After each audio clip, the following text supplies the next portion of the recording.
Voici les étranges en bref.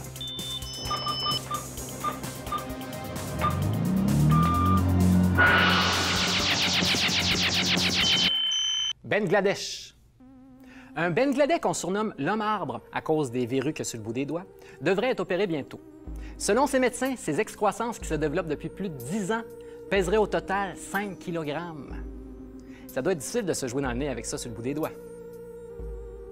États-Unis. Vous connaissez peut-être l'hydre de Lerne. Vous savez, cette créature à 9 têtes mythologique. Mais connaissez-vous l'hydre d'eau douce? Elle peut sembler banale aux premiers abords, mais cette créature, grâce à ses capacités régénératrices, peut vivre éternellement. Une nouvelle qui inquiète particulièrement le milieu bouddhiste. En effet, imaginez-vous être réincarné dans cette créature. Faut que tu l'aimes en maudit ta vie, parce que t'es pogné avec pour un méchant bout. Norvège. Convaincue d'être née dans le corps de la mauvaise espèce, une jeune Norvégienne de 20 ans affirme vivre comme un chat depuis plusieurs années. Elle a des oreilles de chat, elle a une queue de chat, elle dort même dans un lavabo et affirme pouvoir chasser des souris grâce à sa vision nocturne. Heureusement, son chum serait aussi fluent en norvégien qu'en miaulement. Heureusement pour eux. États-Unis. Puisqu'on parle de chats, selon 2 études américaines, les allergies seraient un héritage génétique des hommes de Néandertal. En effet, les Homo sapiens et les hommes Néandertal se seraient accouplés il y a 40 000 ans. Quand on dit qu'il ne faut pas coucher avec nos cousins.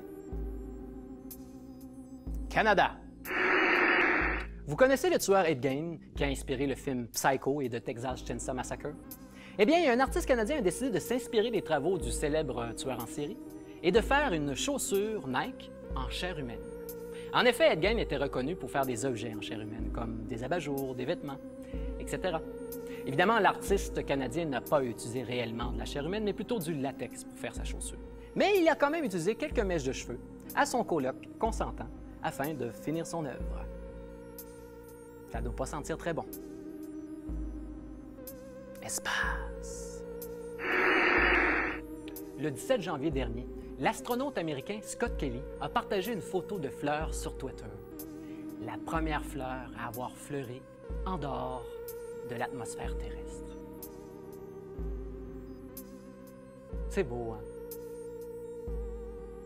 C'était ma nouvelle zen du jour. Pour nous suivre et découvrir d'autres nouvelles insolites, devenez fan de notre page Facebook. Vous pouvez également suivre l'étrange programme sur Twitter ou sur tcftv.ca.